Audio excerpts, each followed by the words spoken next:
Most farmers believe that relative humidity needs to be very high during brooding of day-old birds in order to have a good startup weight and a good performance of their birds. But it will surprise you that there's no scientific data available that suggests that these conditions are in favor for the birds and will result to a better growth or better startup.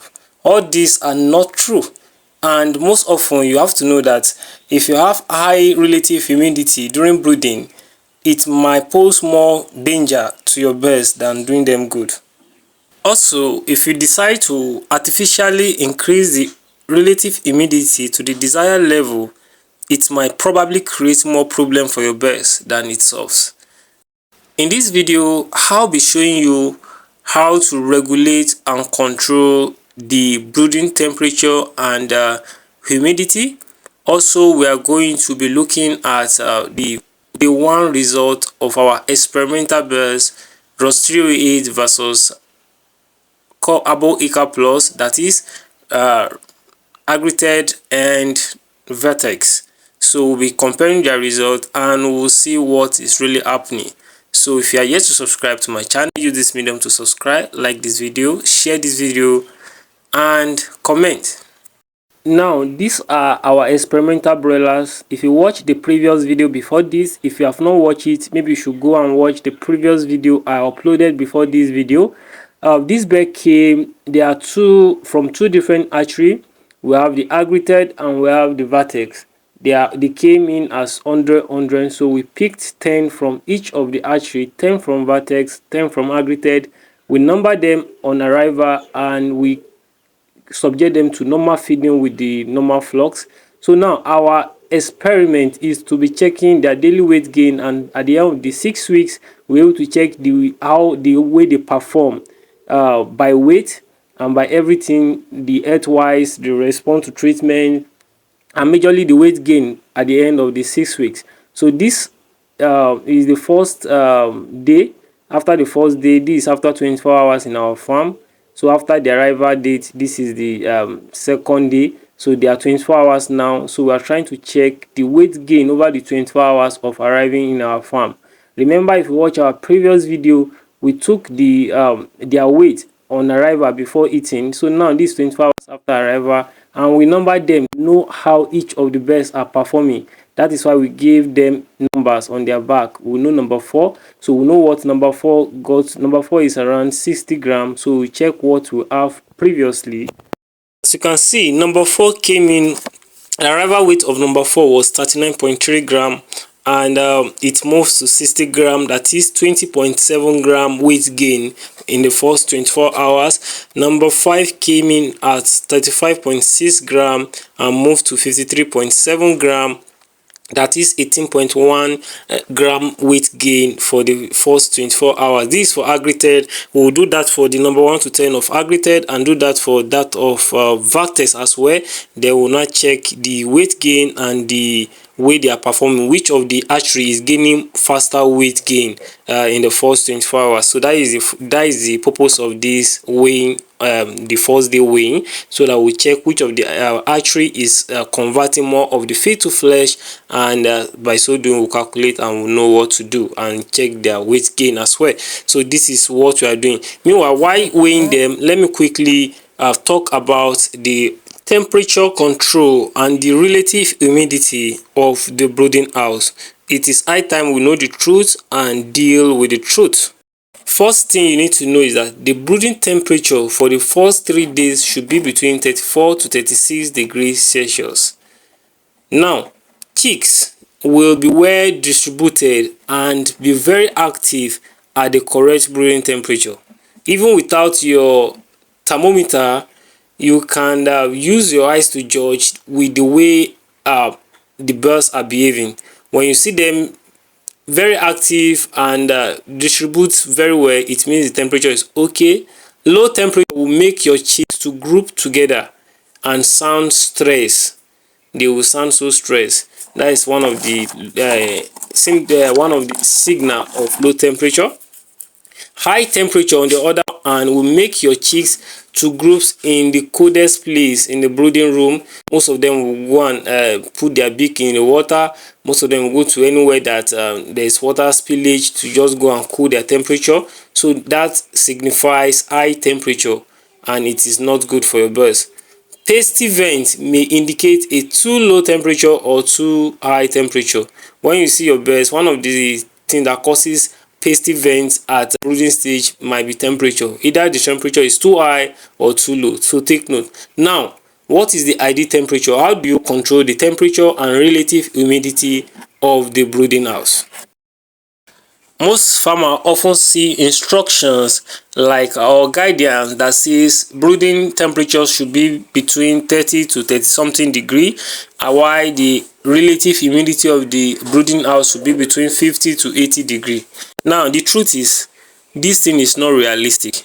Listen to me very well. And when you try to achieve this, by all means, you might end up affecting your birds negatively. You might end up affecting your birds negatively. This thing, there's no scientific proof that this will guarantee success of your birds.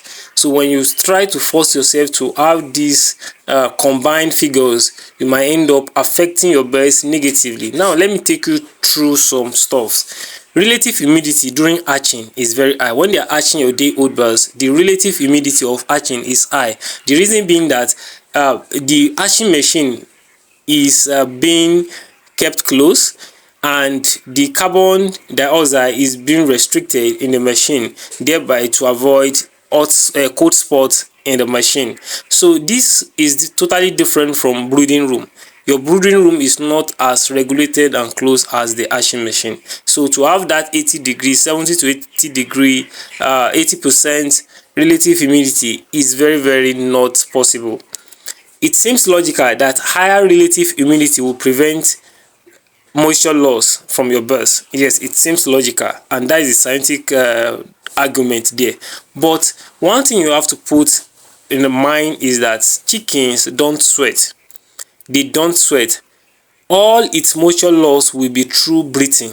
Their moisture loss most time is through breathing, and as long as its body temperature is on a good level, it will breathe through its nostril and moisture loss will be limited. However, if the body temperature of the birds is increased, if the body temperature is high, the body temperature of your birds is increased, that is, it's high, it has to evaporate moisture from cooling purposes. It have to evaporate temperature. It have to evaporate temperature from what? For cooling purposes.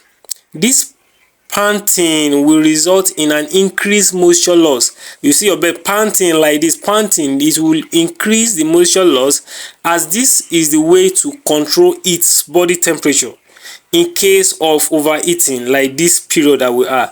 This makes it clear that dehydration is actually not so much a result of relative humidity but of temperature control, as temperature control is the way to avoid panting. Temperature control is the way to avoid panting, not relative humidity control, but temperature control is the way to what? Avoid panting. Furthermore, if we want to have, let's say, 75% relative humidity with air temperature, that is the brooding temperature of 35 degrees Celsius, this results in approximation of 27 grams of water in each meter cube of air. First of all, this condition of 27 grams of water per meter cube hardly exists in nature. This means that if these advices are correct, the advice they gave you to brood your birds at 70% relative humidity and 35 degrees Celsius, if they are correct, our birds will have a preference for a condition that hardly exists in their natural habitat. Another problem of high humidity during brooding is condensation. The dew point of 35 degrees Celsius and 75% humidity is 30 degrees Celsius. This means that if the floor of the house is not above 30 degrees Celsius, it will condensate, and moisture will be formed under the litter, which increase the risk of moths. Moths will form under your litter, and you know the disadvantage of moths. You know what moths can cause to your birds. It is not really possible to increase the relative humidity during brooding to this high level unless the outside conditions are already in favor of it. If the incoming air, the air that is entering into your poultry farm, hold high amount of water, then the relative humidity in the house will be high, which will be okay. But if that is not the case, artificially increasing relative humidity to the desired level probably creates more problem than it solves. Therefore, my fellow farmers, brood at a good temperature. Forget about the relative humidity.